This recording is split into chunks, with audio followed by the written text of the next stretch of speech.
What's up, YouTube? Your boy back once again with another sport topic, and today we're going to talk some football, Houston Texans football. Today we're going to talk about a receiver in the draft that might be a perfect fit for the Houston Texans. We're going to break it down. Before we get in there, like I've been telling y'all before, if you liking the content, make sure you liking the channel. Make sure you watching all the videos, you liking all the videos, you comment all the videos, you sharing all the videos on all social media platforms, Instagram, Twitter, Facebook, TikTok, Snapchat, any type of social media platform you use. Make sure you share on the same social media platforms. Also, follow me on social media as well. The link in the description below. We're still in the race to get to 6,000 subscribers. You know what that means? I need you to tell a friend, to tell a friend, to tell a friend, to tell another friend so they can tell some more friends and put them on Game with the channel so we get this channel growing and growing and growing. Really, really appreciate that. Trying to get to 6,000 subscribers, and I can't do that without y'all help. So I need y'all to like, share, and subscribe. And let's get this channel to 6,000 subscribers. Really, really appreciate that. Now, Coach D'Amico Ryans was asked at the NFL Combine, what kind of traits do you look for a receiver? You want to add a receiver to this team. What are the traits and what are the things that you are looking for in a receiver to add to this team? He said quite simply,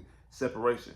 I want to get a guy who can get separation on a consistent basis, so I look at separation. And also, I look at somebody that's utilized on third down, somebody who can move the chains, extend drives, and keep drives going. That's what I look for. So somebody who can move the chains, continue to let drives continue, and also someone who can get separation consistently. Now, again, the Houston Texans were at pick 23, and they moved back to pick 42. A lot of people want the Houston Texans and think the Houston Texans could and should draft a receiver. And a lot of people also feel that might be the sweet spot of the draft at pick 42. That might be the sweet spot of drafting a receiver. Now, I think it might really be at the end of the first round and at the top of the second round, where the Houston Texans are at the top of the second round. But I also think it will start at the end of the first round. And one of those guys who I do think could be there for the Houston Texans is Troy Franklin, the receiver out of Oregon. A guy who, at the beginning of this process, was thought of as being a late first round pick. But because after the combine and people having extraordinary 40 times and people performing extremely well, it kind of pushed him a little back.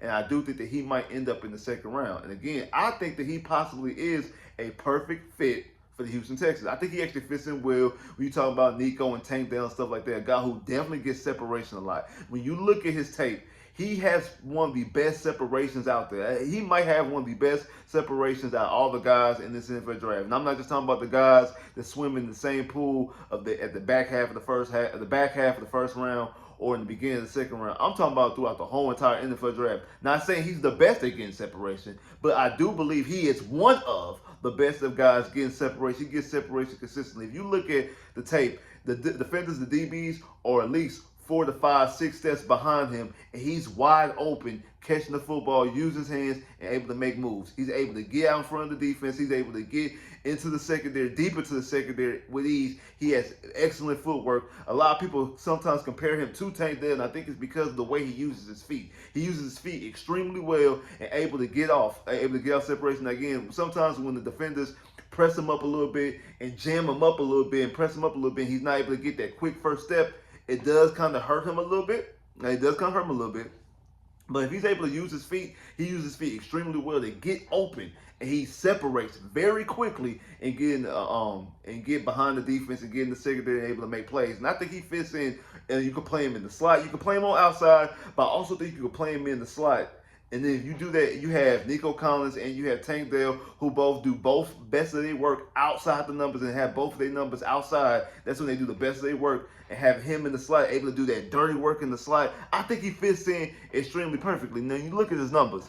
Again, Troy Franklin, he was 6'2", 176 pounds, Again, slight frame, especially being 6'2", is slight of a frame.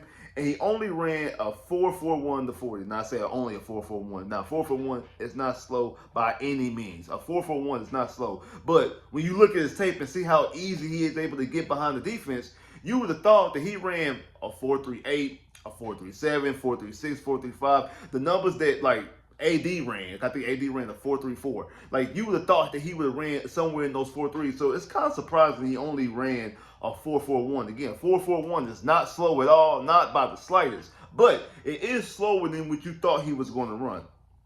Now, when you look at his freshman year, only had 18 catches, 209 yards, and 2 touchdowns. Obviously, his freshman year wasn't utilized a lot. His second year, 61 catches, 891 yards, 9 touchdowns, able to get a little bit more production. This last year is when you really see him able to take over and be a primary receiver. He had 81 catches, 1,383 yards, 14 touchdowns. And out of those 81 receptions, he was targeted 114 times, which means 71% of the passes thrown his way, he caught. He caught 71% of the passes that was targeted towards him. That's a great number. And speaking of that, he allowed his quarterback thrown in his direction, having a quarterback rating of 147.8, which is the fourth best out of any receiver in this draft class. He allowed his quarterback to have the fourth highest passer rating thrown his way. Now, again, D'Amico Ryans was talking about he wants somebody to get separation, somebody that's able to be utilized a good and utilized a lot on third downs, able to move the chains.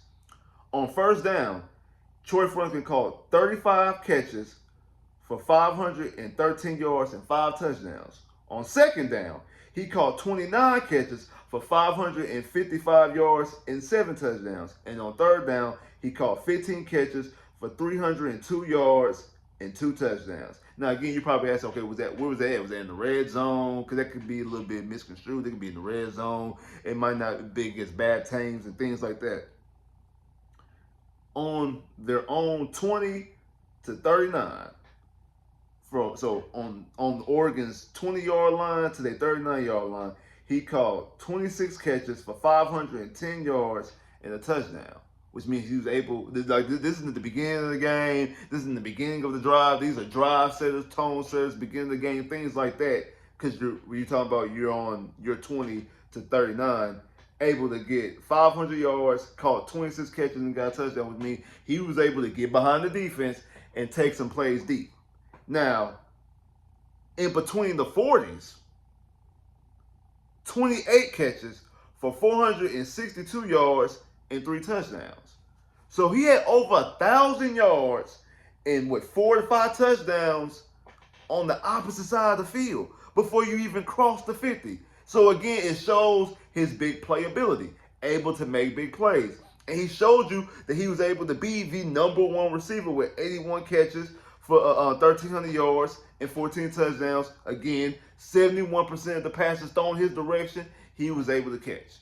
So he able to show you how he could be a big-time playmaker and be the #1 receiver. And again, can play in the slot, do a lot of those dirty work and things like that. And again, now his third down numbers are different and lower than obviously his first and second down. The defense is also playing a little bit differently. And also, he was utilized as the #1 receiver. He was Oregon's #1 receiver last year. So that it just makes more sense for him to actually be more productive on first and second down, because that's when they were moving the football a lot on first and second down. They probably ran the football a little bit more. And again, Oregon only lost 2 games this year, and I think they both was to Washington under Troy Franklin, because I don't remember what happened in the ball game because Troy Franklin didn't play.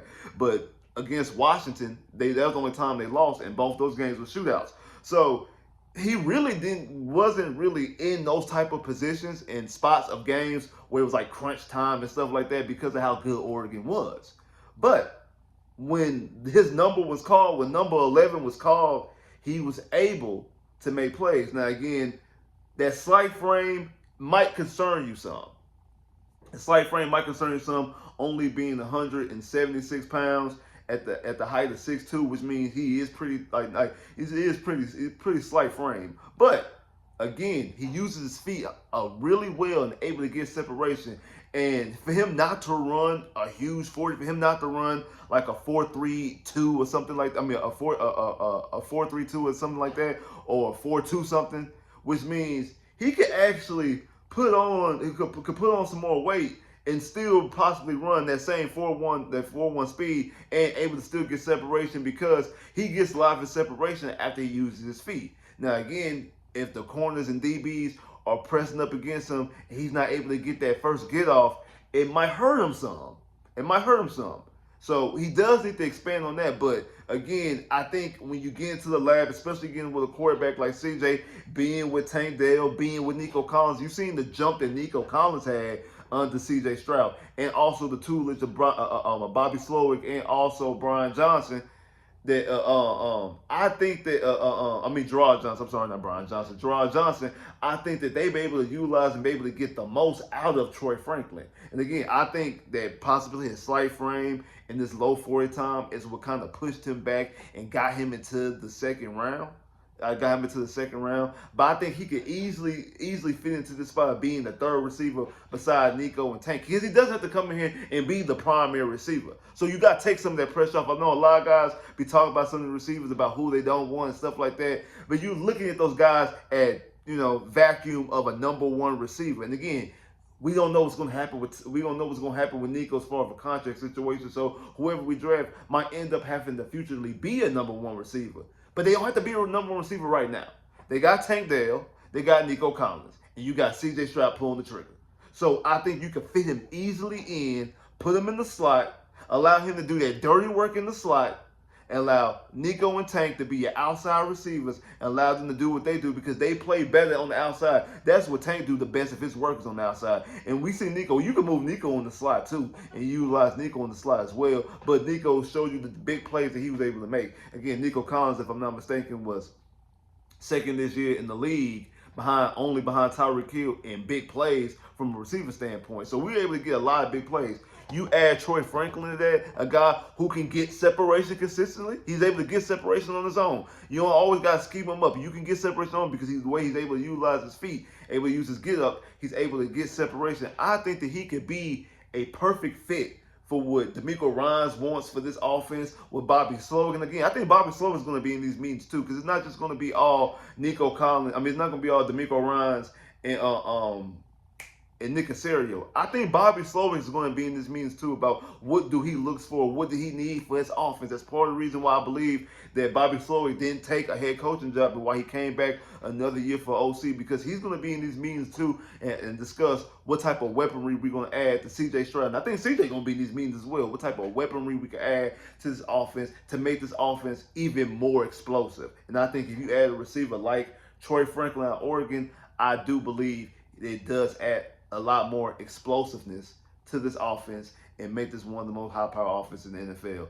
Like, share, subscribe if you haven't, comment below if you haven't, click that bell, get more videos. I holla.